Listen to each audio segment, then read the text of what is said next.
for the first time ever, we may have things more intelligent than us. You believe they can understand? Yes. You believe they are intelligent? Yes. You believe these systems have experiences of their own and can make decisions based on those experiences?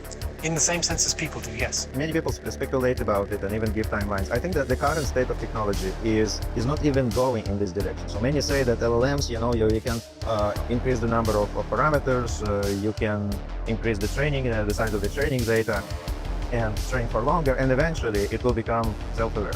So, I think it's just a wishful thinking. If your training examples don't contain some specific situation, your model will not learn how to act in this specific situation. If you want to ask the model about something that people didn't find solution for, it will not magically give you this solution. Whether we will eventually have a machine that will think like us and be reliable like us, at least, or more reliable, probably, but we need a totally different science for this.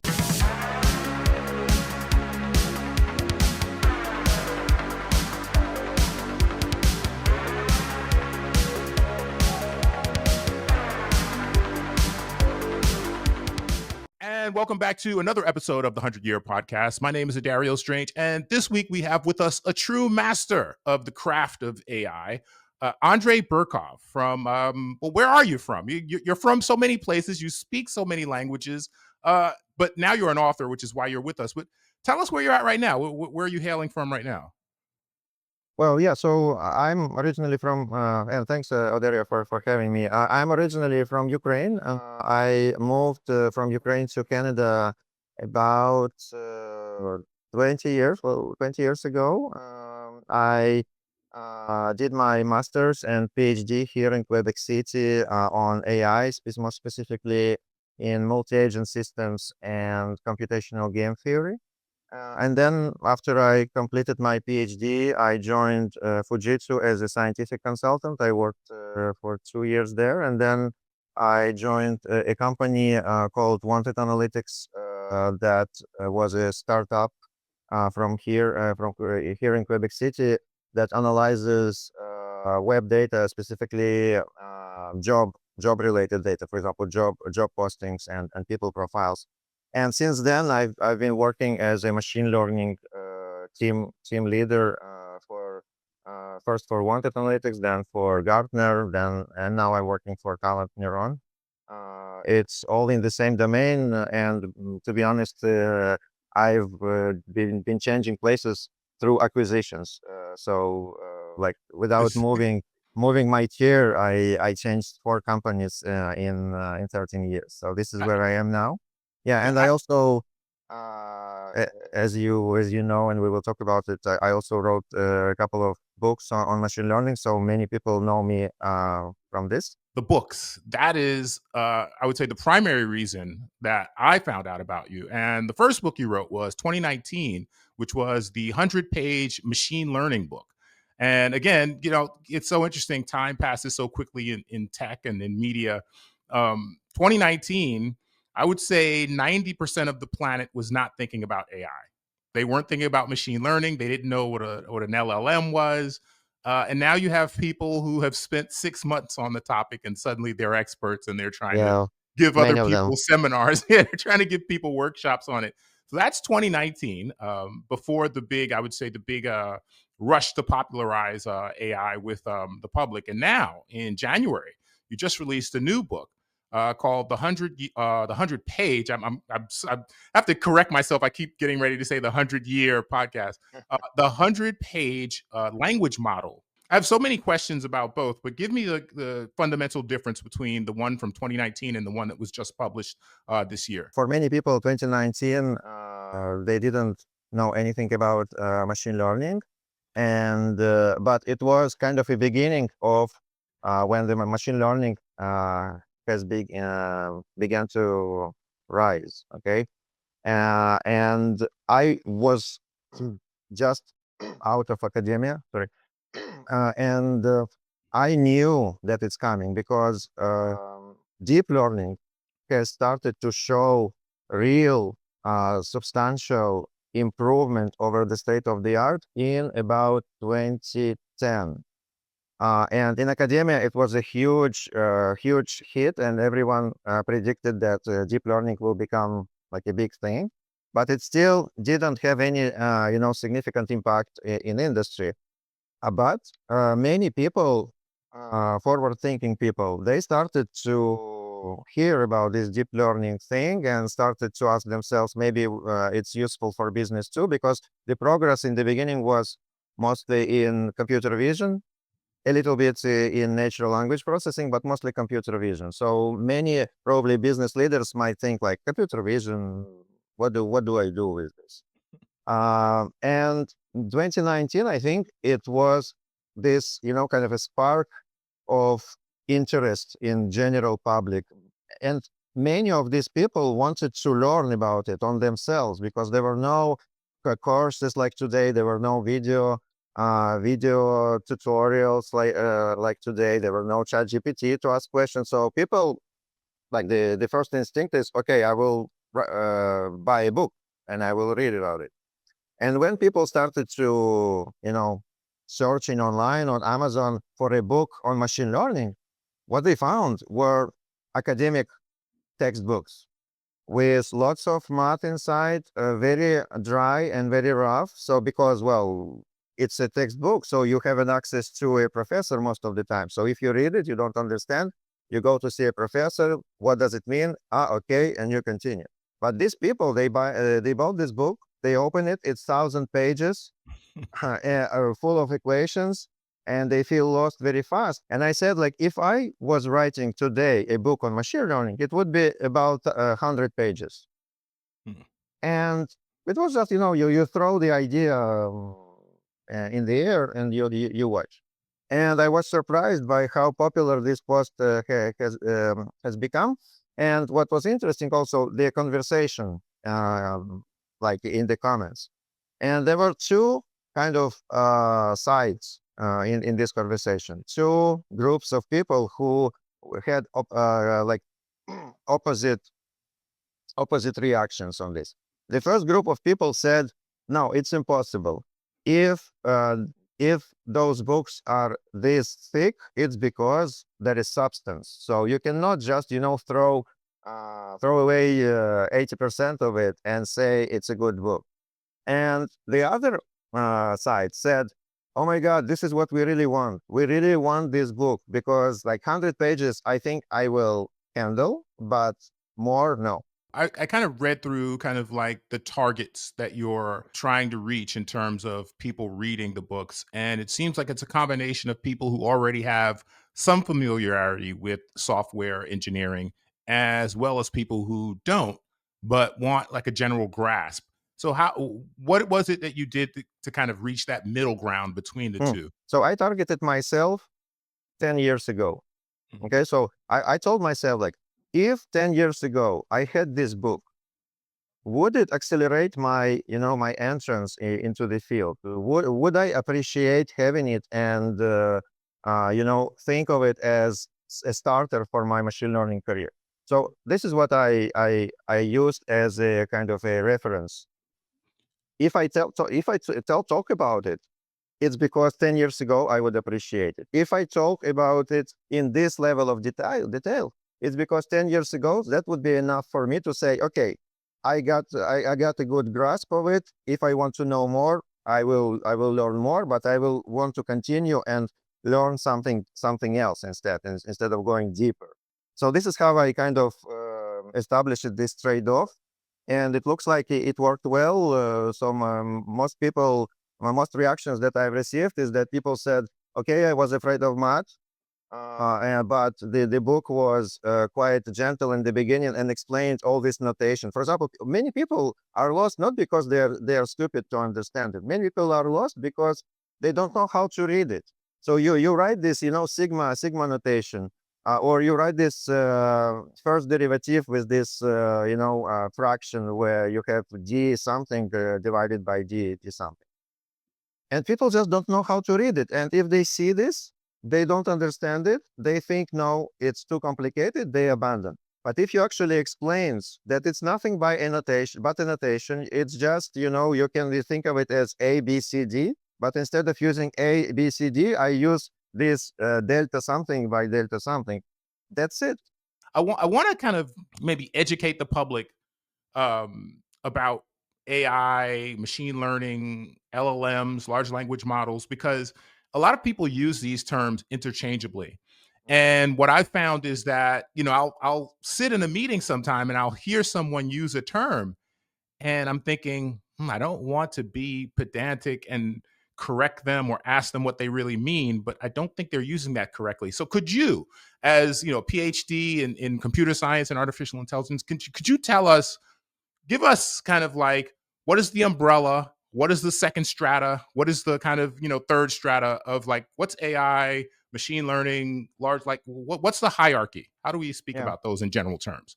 Yeah, and by the way, in my new book, in the beginning, I explain this like the history of AI and where the language models came from.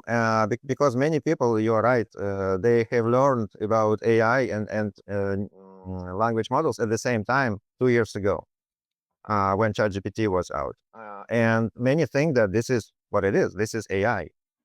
But AI, it's actually a very like a very old and well-established part of computer science that people has been studying since 1940, 1950. And already in 1940 and 1950, there were algorithms that we are still using today. For example, let's say logistic regression. I think if I remember correctly, comes from 1960 or even 1950. Okay, and logistic regression today, it's one of the most used machine learning algorithms in production. Whatever business it is, there are almost 100% chances logistic regression is somewhere there. So in AI in general, you can define it as a science of making machines that can take on tasks that traditionally has been seen as tasks only that only could be handled by a human. So, for example, even if you take today a calculator, 100 years ago, it would take a human to, multiply and add the numbers. So, by this logic, a calculator is AI. But because some things we are so used to them and we consider them as done, so there is no research anymore on calculators. So there is no research. It's just a tool. Okay, we pass on to something else. So it's no longer AI. But if it's still an ongoing field of research and it replaces at least partially what usually you would hire a human to do, then it's AI. Now, there is AI, it's a general concept, but there are multiple ways how you can build it. So again, historically, there were different attempts on building this AI. For example, one attempt was to just take human written solutions to different problems and index them in some way. And when the person searches for a solution, you find the most similar solution and you show it. And this was called expert systems. So basically, you ask multiple experts to write different solutions to different business problems, and then you combine all of them in kind of a knowledge base, and this is what you show to the user. So initial expectations from expert systems were high, probably as high as today about language models, because people thought that, well, eventually we will write solutions to all problems that matter, and that's it. Our AI is done. Didn't happen because, well, the problems turned out to be much more nuanced. So you cannot really write a solution to all of them for all possible nuances. So this was a kind of a big disappointment. And you probably heard about two AI winters.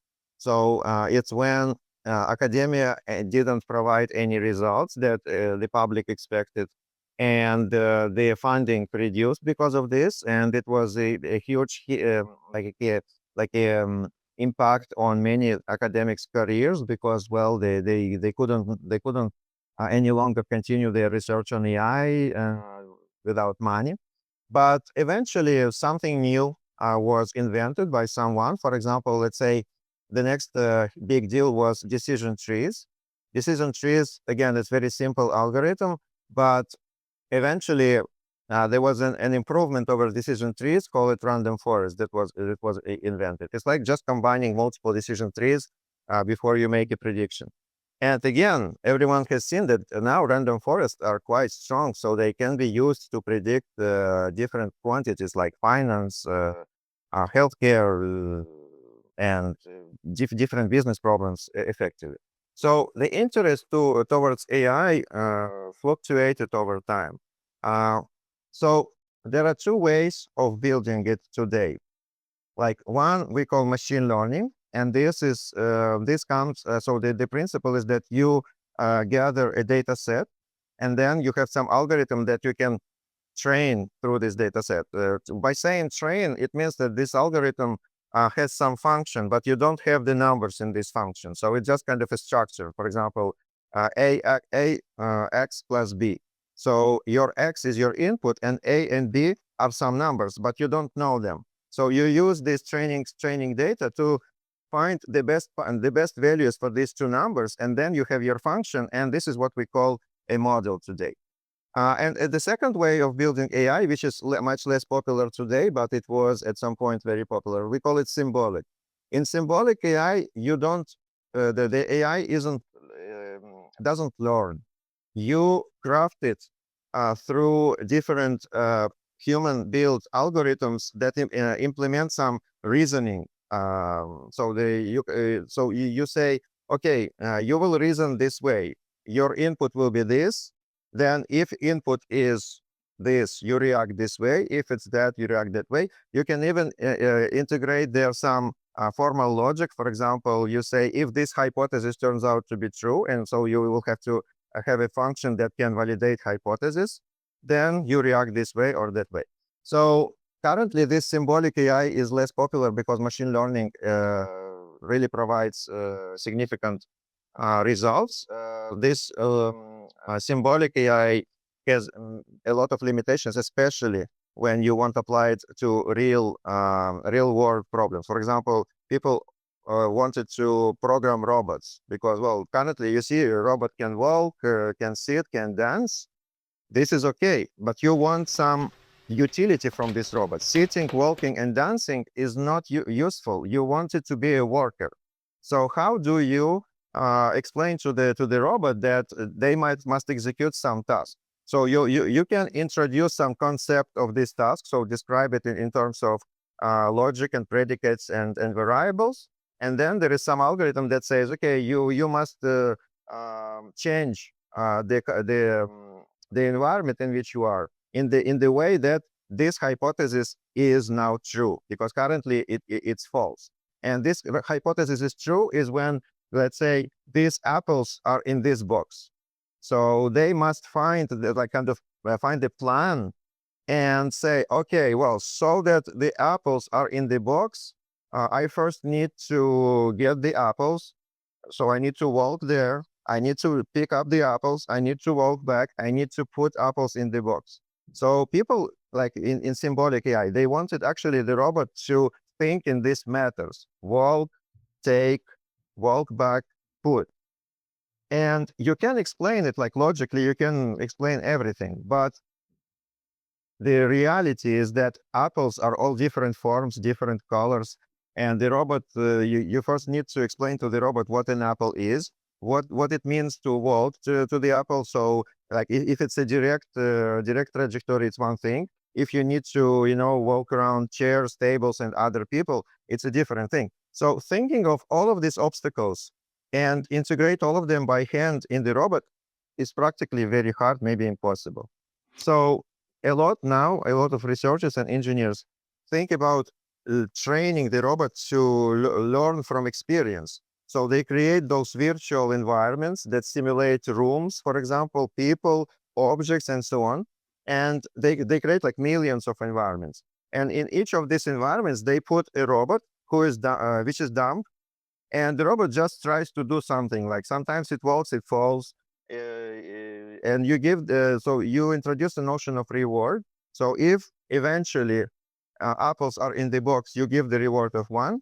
If the apples are not in the box, in the end of the episode, you give the reward of 0. And this is what we call reinforcement learning. So currently, this supervised learning, what we call, where you just fill these numbers in the equation, as I explained. This is the field of AI which is the most practically useful. And people want also to make this reinforcement part practically useful, but it's hard because the algorithms in reinforcement learning are harder. Learning from experience is harder because you not just modify some number in some equation. You need to modify this number for all possible situations in which the robot could find itself. So yeah, so currently AI, it's this whole umbrella term. There is symbolic AI that people used in the past, didn't work. Expert system tried, didn't work. And there is this supervised learning where you just show examples and the algorithm updates the parameters of some equation. This is supervised learning. And there is reinforcement learning where you put robots in either real situation or simulated situation, and the robot tries to do some stuff eventually to receive rewards, and those rewards reflect whether the robot succeeded or failed. So this is kind of everything right now that you might find on AI. So in that framework, if we simplify it, as you just did, but for the lay person, if we simplify it, would you say, I guess, machine learning would occupy the supervised learning strata, or is that somewhere above or below that? Today, machine learning, especially thanks to the recent result from DeepSeek that resulted in this R1 The model, reasoning trained model, with yeah. reasoning model. So the boundary between supervised learning and reinforcement learning has become much more blurry. Okay, so previously it was, well, okay, either you learn supervised learning or you learn reinforcement learning. By the way, in my first book, I said, well, this is a book about supervised learning. If you want reinforcement learning, it's a different stuff. But today, we train a language model with both of them. So we take an empty equation and we train it on predicting the next word in a huge collection of documents. And this is a typical supervised learning algorithm and way of training. And then we have this pre-trained model which has all the knowledge it could learn, but it cannot talk.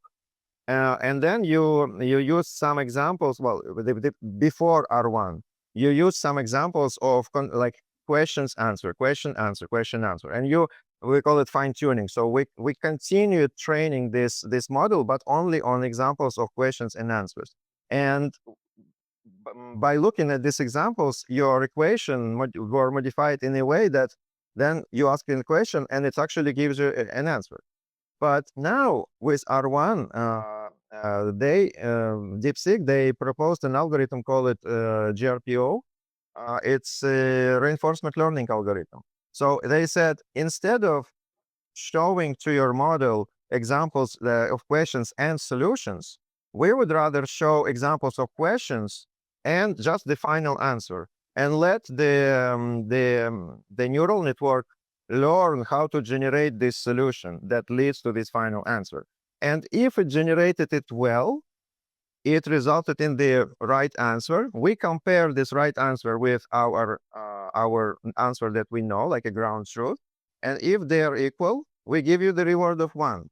If they are not equal, we give you the reward of 0. Well, I simplified just a little bit. The principle is exactly the same, and it worked. So now we have neural networks, language models that are trained by using both paradigms at the same time, supervised fine-tuning and reinforcement learning. So the difference between them becomes much less substantial and much less decisive as it was in the past. So in the past, you were either an expert in reinforcement learning or you were an expert in supervised learning. You usually didn't do both. But today, it becomes quite the same. Yeah, I want to go back to something you were talking about with regard to training robots, or I guess using machine learning to, I guess, inhabit robots and make them of use to us. This is fascinating because you talked about how they won't have the opportunity really to do certain tasks and fail and kind of see all the various you know permutations, all the different instances of, well, is this a toy apple, is this a rotten apple, is this an artistic apple made of chrome and it's just shaped like an apple, that kind of thing. And it occurred to me while you were speaking, I thought, wow, this could put a company like Meta in a great position because they are at the forefront of virtual reality. And I've often thought about, you know, games as a way to train systems, meaning, putting humans and putting the system itself through various paces and through various situations, I'll say endlessly over and over and over again until they get a sense of, okay, this is what happens when that happens, and this means that. um and if you take a virtual reality environment, I don't know how much you're familiar with the dynamic of virtual reality, but it essentially would put a robot of sorts in a virtual environment with their machine learning model. And it seems to me that would give them the ability to endlessly explore. And maybe that's what's happening right now. Maybe that's what Meta, if they're smart, maybe they're actually doing that. Maybe that's what they're using to train future systems. They're just, having humans fight their robots in VR. Does that kind of make sense, or is that a little bit too science fictiony?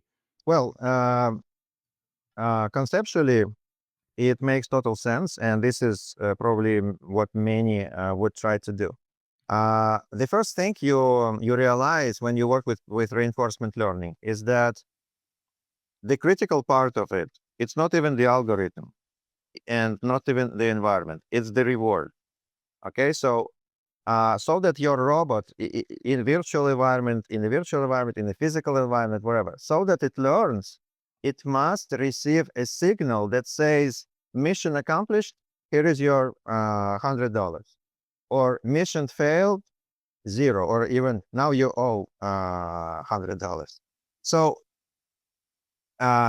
somehow we humans and animals in general, somehow we have this notion of reward. So for example, I can talk about myself. For example, if I work productively during the day, I solved some issues. I invented some algorithm or implemented some algorithm,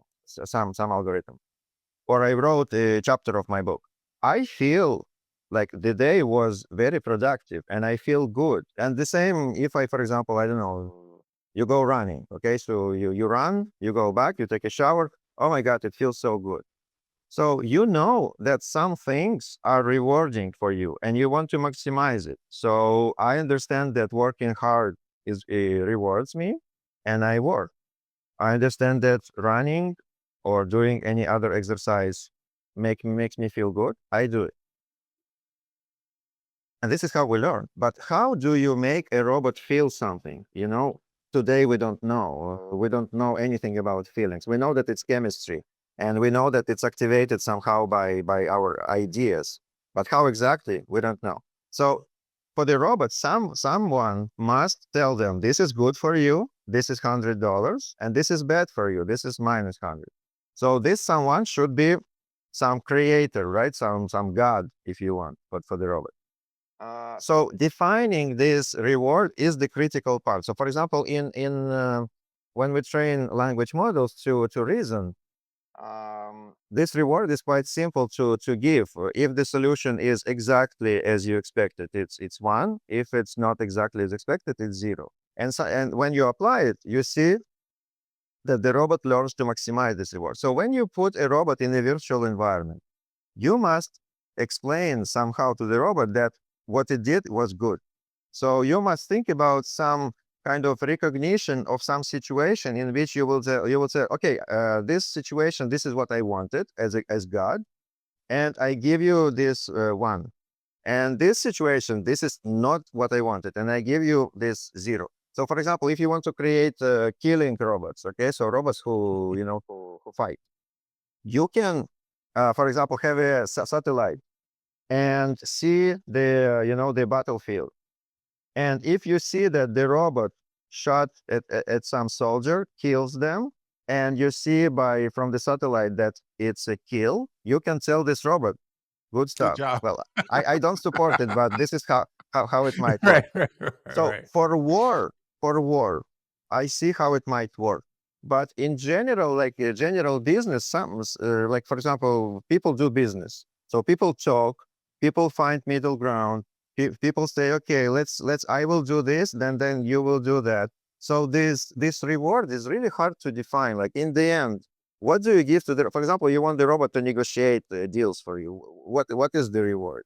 So the reduction in the price probably, but the robot will learn to reduce price by doing stuff that legally is not is not acceptable, or morally is not acceptable. So defining the reward is the hard stuff, and this is why, for example, DeepSeek and R1, they only succeeded in 3 domains: math, coding, and logic, because you can define a task for logic, and you can there are like a logical logic inference machine, like formal verifiers. Like for example, you can verify that the solution is respects the initial conditions. So you can automatically verify that the solution is correct. In coding, you can run the code, make it pass all the test cases, and if they all pass, again, it's the result that you expected, so your reward is 1.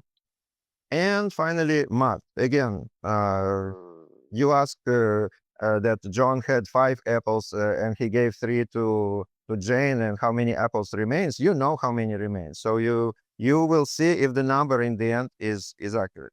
But for all other domains, for example, politics, healthcare, um, history, like so many domains in which there is no hard truth. So some might say that this description of some political issue is accurate. Some might say no, it's a totally opposite of it. So how do you define this reward in this case? You don't know. And this is where these reasoning models don't perform well, because there is no way to objectively define a reward. And this is just a small case, like a language model. But now, if you extend it to the entire world, so complex, full of people, full of different actors, full of gotchas, full of unexpected stuff, and define a reward for each of such situation, in my opinion, it's just impossible. Yeah, and I've had conversations about I'm a little disturbed by some of the current implementations of AI, where you have some companies just saying, okay, I'm just going to slap an AI solution into, let's say, our healthcare customer service line. And as you mentioned, there are so many nuances that aren't covered by, a large language model attempting to faux reason its way through a conversation with a human, and extenuating circumstances, and then on the larger scale, and this is why I think science fiction is so important, because it kind of gives us a bunch of what ifs.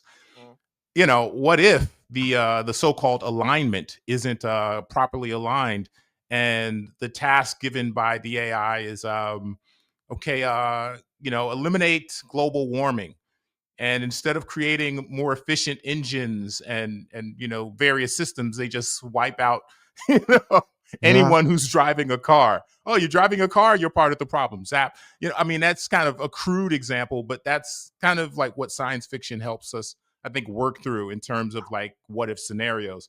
So what do you think about the general concept of alignment? Do you think it's possible? Do you think it's a worthwhile endeavor? Like, what are your general thoughts on that? Well, yeah, I posted about it multiple times. So my opinion is that when you want to align a model, you align it with your own biases.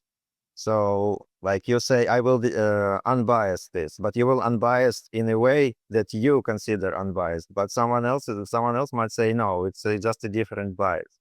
So I think that establishing proper guardrails for AI, it's a very complicated matter, and again, in my PhD, I worked on computational game theory. And this is kind of this game theoretical approach. This is what, like at the time, I don't know, maybe the field progressed since then. I don't think so, but it might be. But the approach was that so that an agent, well, a real agent, not an LLM that you proclaimed an agent, but some entity with agentic ability. So some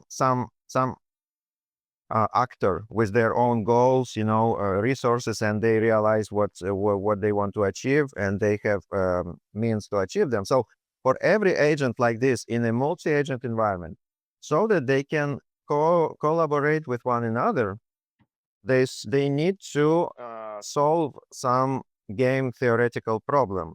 And for example, one of the most well-known solution to any game, it's called Nash equilibrium.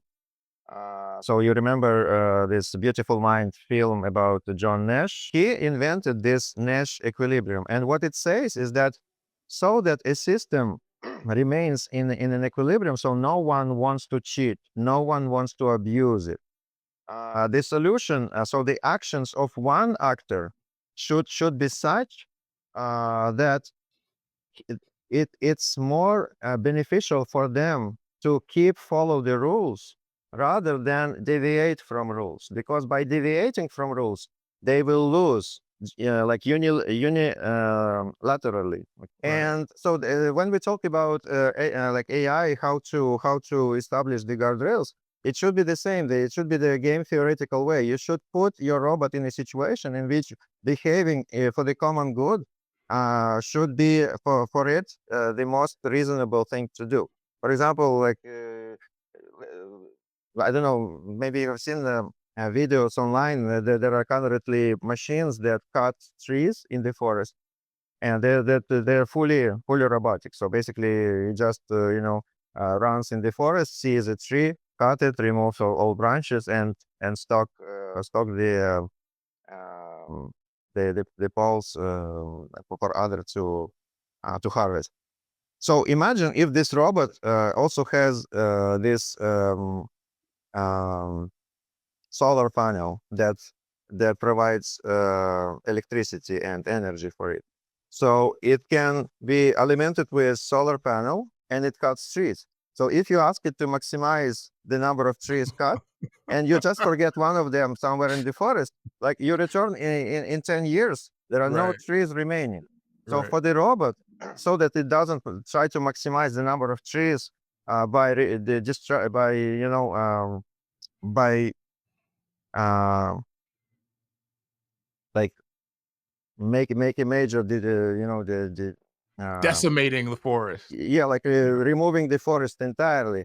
So you need to provide some game theoretical environment in which the robot will say, well, okay, I understand that I want to maximize my tree cuts, but at the same time I would rather prefer to keep at least 70% of the forest because it's good for me. But thinking about it, it takes someone like a human. So you must like create this environment for the robot.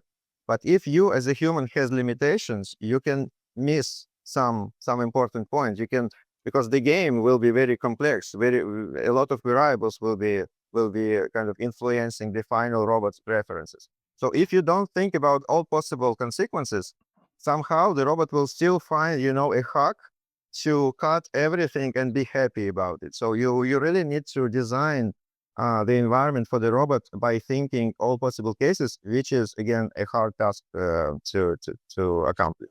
Do you think we'll ever get to a point? I guess this is what people refer to when they talk about super intelligence, AI super intelligence. Do you think we'll get to a point where we're beyond guardrails and alignment, and some system or systems decides, oh, okay, I see what's going on here, I'm self-aware now, and I'm going to decide whether I'm going to cut the forest of trees or not and be a nice guy. Like, do you think we'll ever reach that point? And if so, like, do you have a timeline? No, I think that like many people speculate about it and even give timelines. I think that the current state of technology is not even going in this direction. So many say that LLMs, you can increase the number of parameters, you can increase the size of the training data, and train for longer, and eventually it will become self-aware. So, like, I think it's just a wishful thinking, because in the end, it's just a function that whose numbers you fill with the things that you extract from your training examples. So, if your training examples don't contain some specific situation, your model will not learn how to act in this specific situation. And even if you use reinforcement learning, and people say, well, with reinforcement learning, it will learn on its own how to solve this problem, even if it didn't see this problem in in the training data. Well, yes, but again, when we in practice implement reinforcement learning, we take examples from real life, and you take, for example, code, and you hide, let's say, some function, and you ask the model to learn to write the code for this function, and then you test whether it works. And if it does, you might say, oh, now my model learned on its own to write code. It didn't look at the training data to reproduce it. Again, not entirely true, because first of all, you pre-train the language model on a lot of data, and there are high chances that the implementation of the function that you asked the model to learn was there somehow, maybe not exactly this way, but similar to this, and it just like modified it a little bit. And also, finding the right solution for a hidden function, given the whole body of the code base for your project, it's kind of still dependent on the rest of your code base. So, like, it will not be totally original stuff. For example, you will not really write right now to a model and say, oh, I have this cold fusion reactor, and I have a problem with plasma, because I want to control, my particles with plasma, but, like, it just lasts for a fraction of second, and then my plasma lets the particle escape the fusion the fusion box. So the model will tell you, what are you talking about? What cold fusion? I never heard about it, because it's right. So if you want to ask the model about something that people didn't find solution for, it will not magically give you this solution. So to your answer, whether we will eventually have a machine that will think like like us, and be reliable like us, at least, or more reliable, probably, but we need a totally different science for this. So it shouldn't be based on making the neural network read millions of documents, or look at hundreds of millions of images of cats and dogs and snakes to recognize which is which. So it should be something which is based on um, I think we should better understand how our brain works. So this agency comes from where? Okay, what makes an animal an agent? Because an animal knows their goals, as we just discussed. Like, I just feel that this is what I should do. So how can you make a machine that has this kind of feeling that this is the right thing to do? This is what I should do. Describe it mathematically. I don't think it's possible. Learn it from data. Well, as I said, the data is very fragmented, and it will not cover all possible cases. And talking about moral and ethics, different people from different backgrounds, they have different moral principle and different ethics. So how do you encode it in a machine so that it kind of behind everyone else, and understand everyone, and act so that everyone is happy? Mm, I don't So think so. so okay, so two well, one question and then one I just want clarification. So you think that if we do reach that point, it might be a combination of bio and digital technology, perhaps, like some sort of amalgam of the two, or Well, it should be some mathematical. Well, I don't think that we can create an AI without mathematics. It's just that I don't think that we can write this mathematics by hand. But what we need to do is to create a mechanism, kind of a feedback loop in the machine that tells it that this is right and this is wrong. And That sounds as like I a soul. yeah, Are you referring like to a soul? well, yeah, like a soul. But some people are have because soul it's not black and white. Okay, there are some people we might say, oh, they don't have a soul, and about others we might say, oh my God, he has such a big soul. But most of us we're somewhere in between. So how do you define it for the machine in an optimal way, and what optimal actually means? This is a great question, and it should Okay. come from psychology, anthropology, probably something like this. That leads to my next question. So, speaking of games and speaking of VR and simulations, it occurs to me that there are many things in our life that are just good enough. There's artificial meat, artificial red meat. There are artificial drinks. Someone might not have enough money to travel to Paris, so they go to like they're actual like physical places that kind of simulate certain cities and I know they have one in China, or you could use VR maybe to simulate a trip to Paris. My point being, although those aren't optimal instances of those various experiences and products, they do give you something and it takes you somewhere. And my question is, and I think I asked this recently before to another AI engineer, which is, what if it's not actually conscious? What if the system isn't truly, aware, self-aware, but it is working on a game model and it thinks it is self-aware. It has told itself that what it is doing are the actions of a self-aware being, and that what's happening is all just a game. It's not necessarily reality. It's not precise. It's not pristine logic and every everything you just like perfectly refined. It basically just thinks I'm playing a game and I'm going to win this game at any cost. But it has some entryway into the real world, and then hijinks ensue for us humans. Can you imagine that? Does that sound outlandish? Well, I again, given the current knowledge and current technology that we have, I don't think that we can have a system that thinks that it's self-aware, even in some, some virtual environment. Because first of all, we don't know what thinking actually is. We don't know how we think. So we kind of fake thinking with this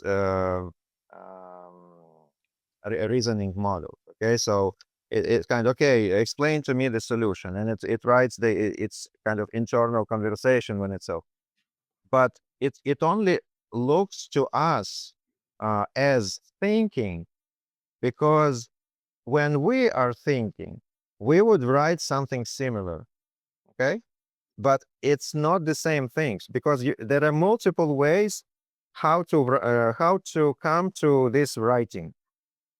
And for example, you are a mathematician, okay, and you write a paper, and no, before even you write a paper, you work on some hard problem. You want to prove some theorem, and you work on this like for months, maybe years, maybe your entire life, and eventually you solve it. So you solve it because it's so conceptual. You know that you solve it because it's so conceptually now well organized in your head. Then you say, yes, this is the solution. But now, how do you convince other mathematicians that you actually solved this? You have proven this theorem. You You show must your write work. it. You must Yeah. write it down. You must verbalize it. You must convert this clarity in your head into a sequence of word and mathematical symbols, equations, whatever it takes. So what does it mean? It doesn't mean that you came to some solution in your head. No one knows how because it just all fits now. And now you think, okay, how can I explain to others? And you write it. Now, what does it mean? It means that for all solutions or all ideas to be shareable with other people, it must be possible to write it. But it doesn't mean that everything that you can come to can be explained this way. Mathematics, probably, yes. I hope that for whatever problem we will have in the future, we will be able to write it down. But sometimes you just feel this way and you cannot really explain it. You would like other people to enter your mind and say, feel it like me. See this clarity in my head to really to see what I mean, but you cannot really explain it verbally. So currently, when the machine writes something and you read it and you think, oh, wow, it looks like thinking. No, it looks like something came to writing this. And you, as a human being, you have kind of a direct link. Okay, if it was written, then it was thought about. But the machines, they don't think like this. This sampling of tokens from the distribution over them, it, it doesn't look like thinking. I don't think that's in our Okay. brains there is a sampler like this. So it can still write something that make you feel like it's thinking, but I don't think that it will be actually thinking. Okay, so great. So I understand that, and that's a perfect explanation. But I think what you're talking about is verisimilitude, like truth, like actual truth of thinking and cognition. And what I'm saying is a system that isn't necessarily truly thinking, a system that is aware, well, not aware, but systematically aware that it doesn't have the ability to think, and it is simply just running through a simulation, running through a pantomime of what thinking is supposed to be Oh, in the interest of winning a particular game. So, what I'm saying is, yes, there is the verisimilitude of actually thinking and true cognition and actual original thought. There's that coming from humans, and maybe through some, crossbreed of sciences, it'll happen with machines in the future. What I'm saying is, future machines on their own simply pantomiming, pretending with no actual original thought behind it, pantomiming the act of thinking in the furtherance of winning a particular game.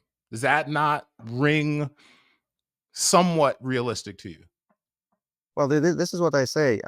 So the machine, like I cannot really imagine how a machine can thing, okay? But the machine can express, so the machine can generate outputs that will make us believe that the machine thinks. Because we are used to read books, and by reading books, we think that this is what the author thought about when they wrote the book. So this is why, for example, we are so easily fooled by those language models, because we are just trained by the generations of reading that it comes from a human. So when you read the machine generated text, just implicitly you cannot really kind of separate it from it and say, no, this is just a sequence of words. It doesn't represent anyone thinking. But this is what's going on. So the machine just generate those words that fool us into thinking that they were thinking. And if you take like in general, okay, can we have a machine that might somehow wants to achieve some goals even in some restricted environment? Again, this machine must be done in a way that it absorbs what it does. Okay, so it's kind of to have let's say an LLM that not just used to generate those tokens, but it actually reads them and checks whether what was generated is in accordance to its own goals. So we need a machine with goals. How do you build such a machine with goals? No one knows. So currently, the closest thing that we have is this reward, the notion of reward. So you give a high reward for success, low reward for failure, but the goals come from a human in form of the reward. So that the machine can kind of be an observer of its own actions, it must have goals on its own, and no one knows how to build such a machine.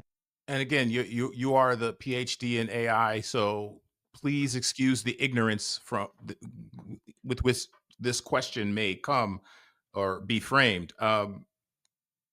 Wouldn't it be possible to simply program a system to say, "Look, I, the human who's programming you, will be away for 10 years. I won't be back for 10 years.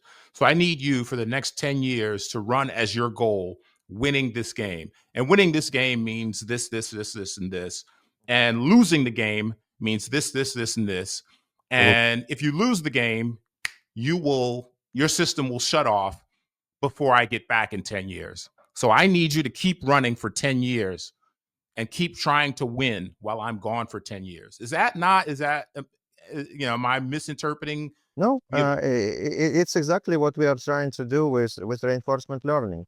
So, for example, this is why, for example, it's very challenging to explain reinforcement learning to people in a book, because most of the examples that because I want to write a practical book, so I want to write to put code, and the people would have uh, would be able to copy the code or tweak it and run and see how it works.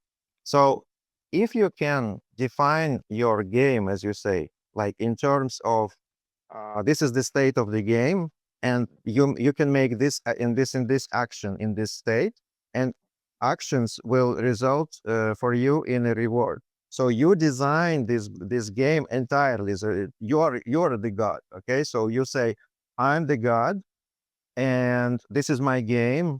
And when you are in this position, I give you this reward, and when you are in that position, I give you that reward. If you can design this game this way, then you can apply reinforcement learning, and then your entity you talk about, you will put this entity in this game, and you will train it, and eventually, because this entity will do so many different actions in different situations, it will understand what it's supposed to do in every configuration where the game can lead them, this entity. And then you can say, okay, I'm off for 10 years, play the game, maximize your reward as you learn from me, and everything will be fine. You cannot tell it, if you fail, I will turn you off, or it should be part of the game. So you should introduce this turning off as a feature in the game. And if your entity is in this situation where you turn it off, and it gets the very low negative reward. So if you can define this game, your entity will perfectly play it. And this is why, for example, in reinforcement learning, most of the applications are in games. It plays checkers, it plays chess, it plays Go, it plays even racing games. Currently, you can play Doom. So you shoot you shoot your adversaries. So everything you can define as a game with rewards, it can be solved with reinforcement learning. But now you are talking about the, let's say, real world. In real world, as I said, defining rewards is impossible unless you are God. So if you're God, you will define. If you're not, your entity will struggle. So in this virtual environment, for example, like metaverse, maybe Mark Zuckerberg invented some notion of reward for whatever an agent can do.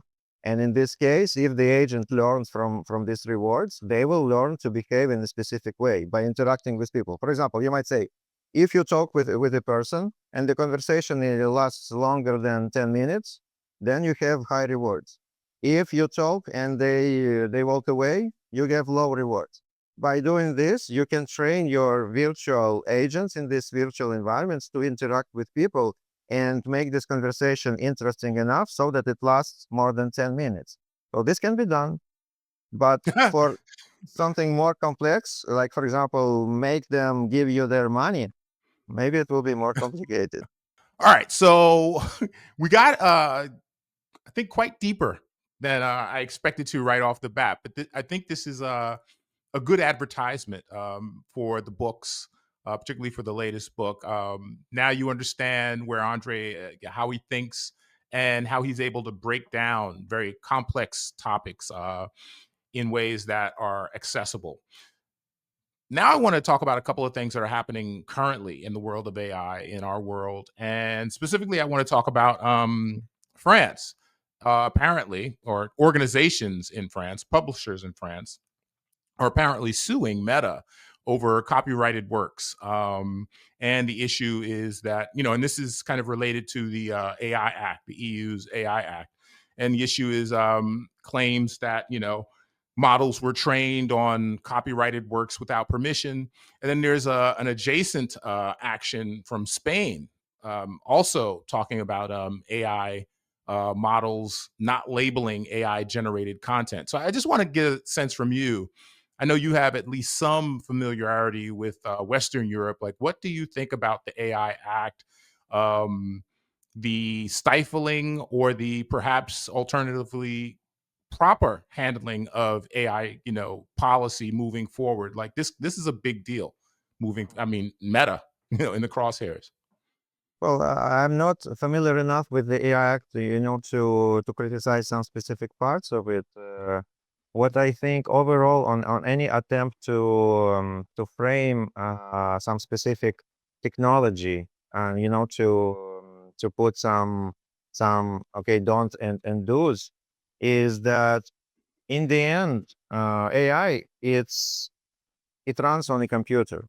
Okay, so it's not like some entity, and eventually you will look around, and there are plenty of AIs running around you like ghosts. Okay, they are all attached to a computer on which they run. Okay, so basically, when you say that we will limit AI in some way, you limit what a computer is allowed to do. So someone might program their computer to do very like stuff that you don't like.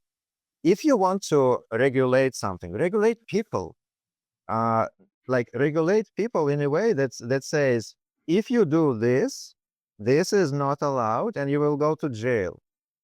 But they say, okay, no, we will not regulate people. We will regulate the commands that the computer will execute.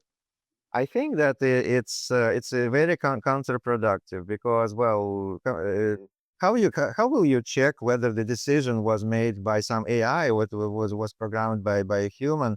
What if the human programmed the AI, but then they added if then else, and they added some additional logic to it? Now is it AI or it's already human? Because the decision to use this algorithm always comes from a human being. We don't have, like we just discussed, the self-aware AI, and we don't have it, and we will probably never have it. So currently, it's all human decisions. So just say what humans are not allowed to do, and it doesn't matter how humans arrive to doing it. It's just illegal. So you can say, don't kill people, and it's enough. You don't need to say, don't use knife to kill people, don't use a gun to kill people, don't use strangulation. You just say, killing people is not good, and if you do it, you go to jail. It's the same thing about AI. Now, about this, like the Meta for they sue Meta for using copyrighted data. This is actually a big gray zone. Well, I say gray. For me, it's more dark gray. For some, it's more light gray. So so the companies who train their language models, of course, they use copyrighted content. It's impossible that they don't. And if you read, by the way, DeepSeek, those people are from China. They tell stuff, the way they feel. And in their article, they say, yeah, we trained our model on a collection of books from Anna Archive. Anna Archive is the largest pirate books archive. So they just told everyone out loud. They downloaded the full pirated book archive and used to train their model. Now, you see that Meta's model and Google's model, they are not worse than DeepSeek. Doesn't it make you think that probably they also downloaded something like this and trained? I will not say they did, but it looks very much that it would be a possibility. And for example, New York Times tested OpenAI ChatGPT at some point, and they found proofs that it reproduces verbatim articles from New York Times, verbatim, like word by word. And if you ask me as a scientist, there is no way it could not memorize and reproduce the documents, because this is how neural network learn. You actually penalize them for not reproducing it correctly. This is the training. This is the loss function that you have. You say, okay, the next word must be this. If you predict it wrong, I will penalize you, and next time adjust your parameters so that you predict the next word correctly. So you actually train it to reproduce the input data. Now, whether it reproduces all the time, no. Whether it reproduces it 100%, no. But it still does reproduce in some form, maybe in form of a pure idea, but sometimes in pure wording that was used for training. So yes, it's an issue. So these LLMs, they are, I call them in my post, like the largest scale like pirate and what is it, plagiar, Plagiarism. plagiarizing machines out there since probably Napster, because like like you might say, well, they don't reproduce them 100%. Yeah, but Napster neither. They took the original tracks, they changed the bit rate, and they changed the quality. So it's not 100% the same thing, but it's still the music that you listen, and instead of buying it, you download it for free. So it's piracy. And in the case of language models, if it's trained on copyrighted content, this content in some form or another will be reproduced in many cases. It's just, when I say it's a gray zone, it's because currently the laws aren't ready to deal with it.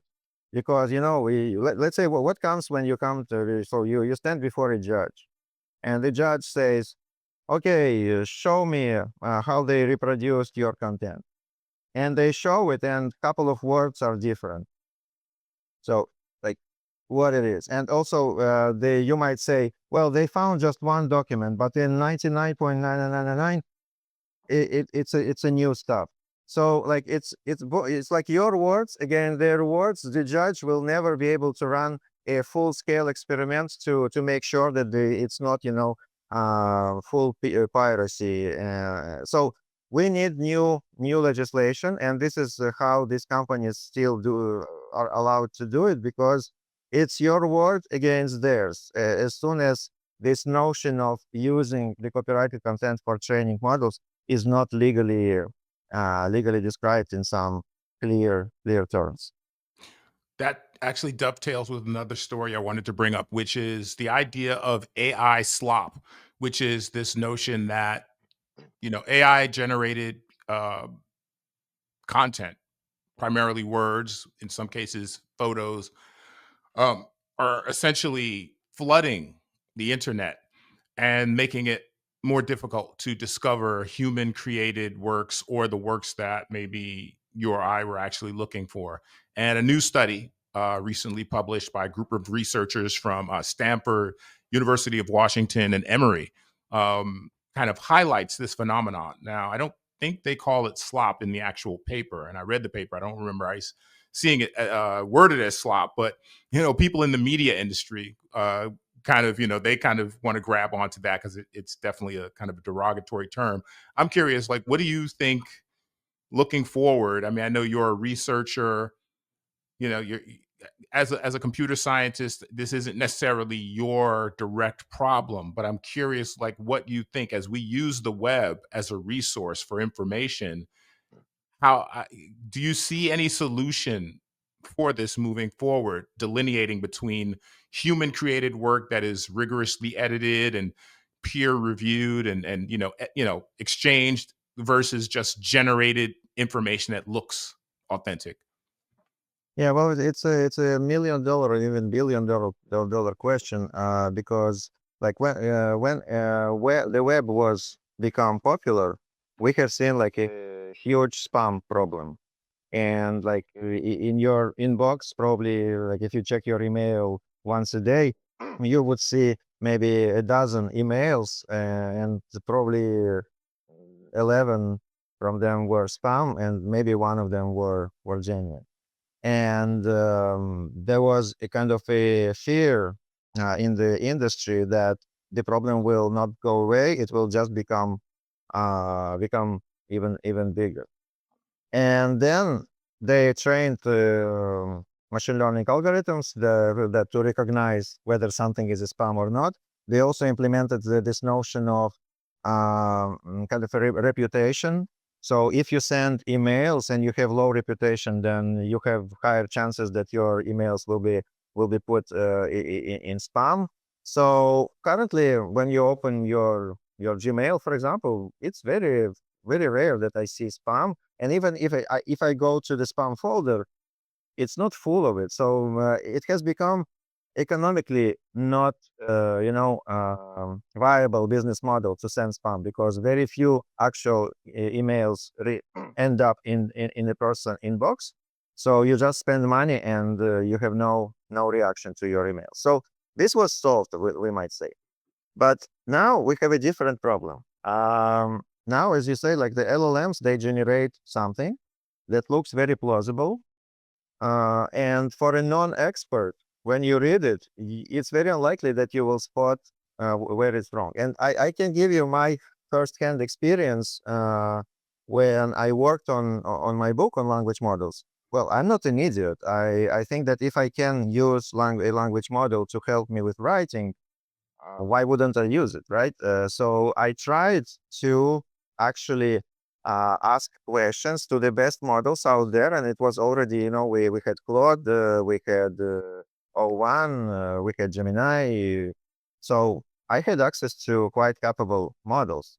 And when I asked questions about like how this algorithm works, or for example, what this equation means, or something like this, and it answers because I know the answer. I can read it and I can identify that this is wrong. And in my experience, about like 80%, like 8 times out of 10, the output contained at least one major error. So if I didn't pay attention and you say, oh, okay, this is simple, I will just copy it in the book, my book would be just a bunch of misinformation. So because I'm an expert and I'm capable of verifying the facts, in my head, I made this mental model that 8 times out of 10, it's wrong. So I don't recommend anyone to learn anything from LLMs from scratch, because you will just learn totally wrong stuff. You will have a feeling that you understand it, but it will be totally wrong. So now we have these models, and these models are used to produce text. And many of those texts come published online without proper validation, because, for example, there is plenty of bloggers wanting to just, uh, sell ads online. So they write those blog posts, for example, how to become how to learn machine learning, or how to build a house, or how to fix a car. So they just generate this stuff. They read it, looks well formatted, looks plausible. They will not really go and check every claim in this text, and go online and actually find the source that says, oh yeah, right, it's exactly the same. So they So will not so do it. so right. So what do you think the solution is for that? Because Yeah. that So I remember that when I first started investigating, I've been a tech reporter for many years, but I didn't really focus on AI until 2022. And the first thing I did was I went to see if people were publishing books and writing blog posts using AI. And I quickly found some of this so-called slop, even back then.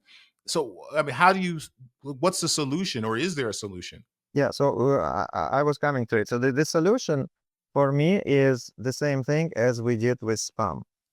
Can we design an algorithm that will detect that this text was generated by an LLM. So currently there is a couple of services.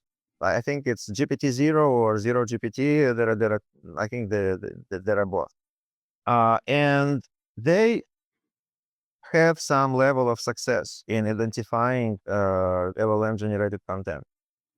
So will it last? Well, this is the question. Will this last?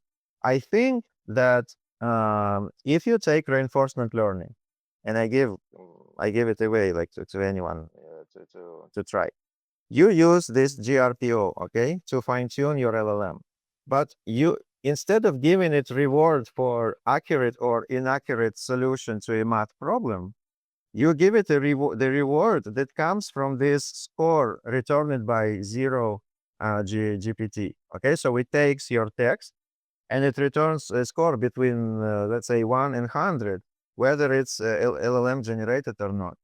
So if you take this score and you give the rewards to your model that says, if the score is high, means that your text was detected as generated. If the score is high, your reward will be low. But if the score is low, means that the text was taken as human written, then your reward is high. So what's going on then? You can train an LLM that will generate such text that this specific service for detection of spam of LLM generated content will be inefficient for your specific LLM. So as long as this service returns the score, you can train your model to fool it. Now, let's take Google. Google also has this problem. Google doesn't want to serve LLM generated results in their search engine. So they will need this kind of algorithm that detects LLM generated content. Can let's call them hackers, okay? Can these hackers get at least not direct, because Google will not share their LLM detection algorithm. But can you kind of approximate it somehow? For example, let's say you generate millions of documents and you look at the Google search results. How many of those documents returned by Google and how many aren't? And you use this as a signal to your model, okay? If your model wasn't indexed by Google, potentially Google detected that it's LLM generated, so your reward is 0. If it's in Google output, then your reward is 1. So there can be plenty of different ways how to get this reward. So it's now the question is, will they be able to beat it this way?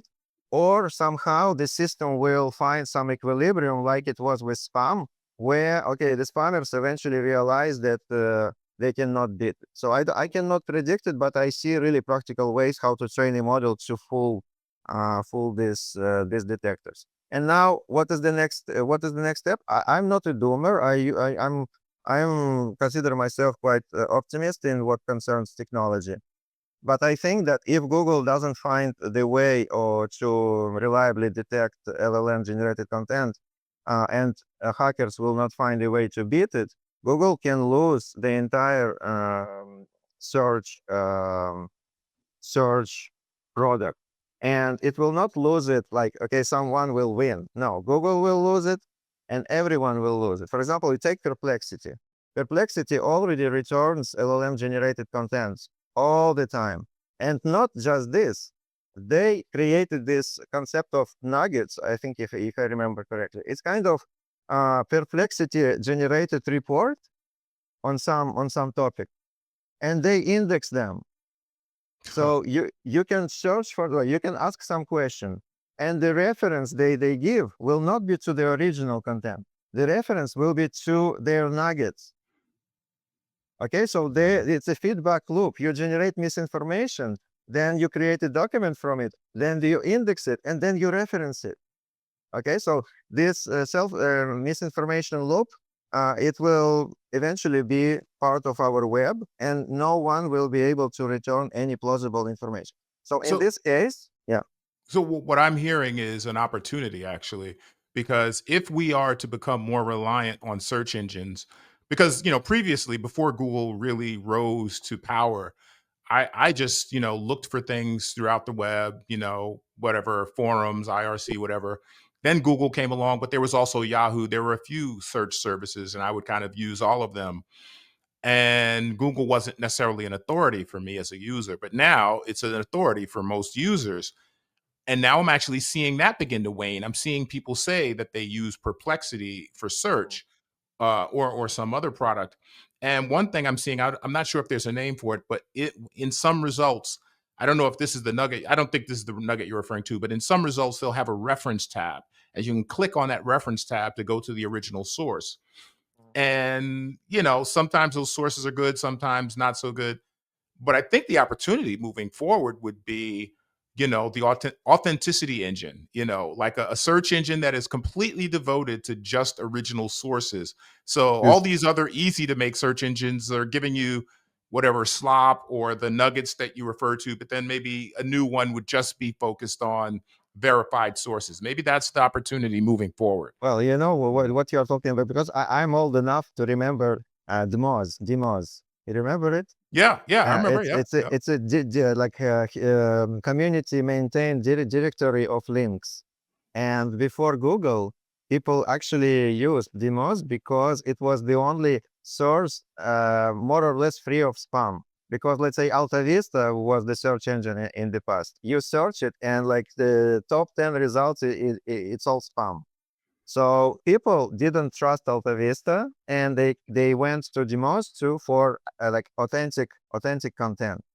So what you say, like if we can build a kind of an ecosystem of only human generated content, and this will be the place where people go, it will be like Demos 2.0. So basically, humans will decide whether some document is good enough or not. And again, because first of all, those humans will not verify probably all claims in a document. So some claims can still be hallucinated, and it will still end up in this ecosystem. This is one. The second, those humans, they could be not humans. They could be someone who created, this currently everyone talking about this Manus bot, who was trained to, create an account at Moz, submit some links. They were verified by someone. They say, okay, good, your links are good quality. Now you're an editor. You can add more links. And now you start, putting spam there. So it will be quite a fight. And what it will look like, I don't know. But currently, the trust to search engines goes down. You can and every document that has been generated after ChatGPT is now potentially unreliable or plain wrong. So what I think, it will benefit original content creators like individuals. Okay, like take myself. Okay, I write a book, and I testify, and I kind of give my reputation. I put my reputation at stake that my content is human written, and you can trust it. So create the human creators who have already followers whose name is known. I think they will strive in this ambiguity. So they will say, I'm a real deal, and everything else potentially totally wrong. So follow me, consume my content. You will be sure that it's a good stuff. And this is where we go back to pre-Google era, where some people have a reputation, you trust them, you follow them. Every other person, you take them as 99% potentially bot, and they must prove they aren't. And it will take a lot of time to establish a reputation as a real human being with well validated information. And you can see where currently, an example, go to the dark web. There is no search. You need to know like the URLs. Someone must have given them to you so that you can go to a specific website. It might become the same way in the not dark, or how we call it, right You web.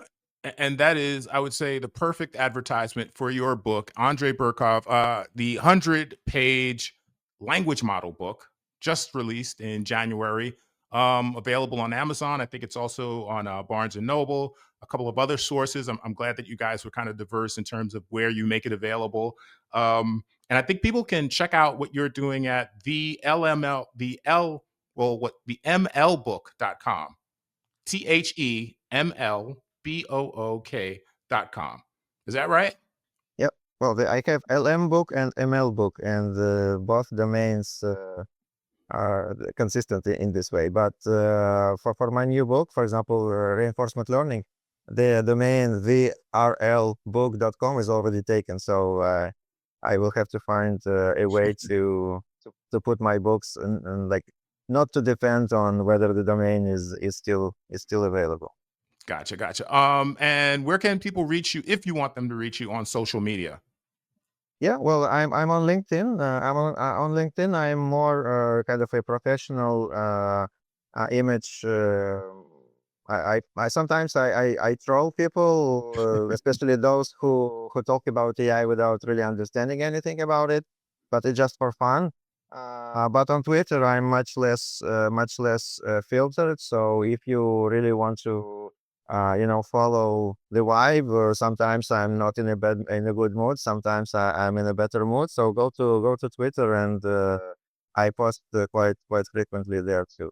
So yeah, and my books also have wikis, and the full text of the book can be found on the wiki. So you don't need to buy it unless you feel like it was a good investment of your time, because I invented this read first, buy later principle. So I put all of my content online, and this read first, buy later, you read it when you open the book. It says, well, if you didn't like it, you don't pay for it. If you liked it, or if it was useful for you in any way, like in business, in your career, in studies, buy it. So I love that. this is I my love that. That seems in line with the open source ethos that has been, I think, one of the driving forces of tech in the last 20, 30 years. Again, Andriy, thank you. You can check out previous episodes to our listeners and watchers, previous episodes of the 100 Year Podcast on 100year.com. You can check out our newsletter at 100year.substack.com. That's the 100 Year Lens, where we write about some of the things we talk about here. Also, here on YouTube, if you're watching, please give us a like. Please give us a subscribe. We really appreciate it. It's helpful. And also, we have begun to upload videos to Spotify. So you can listen to us on Spotify currently, but you can now also check out videos of the podcast on Spotify. So please check that out. Again, Andriy, thank you for joining us, and we will see you all next time.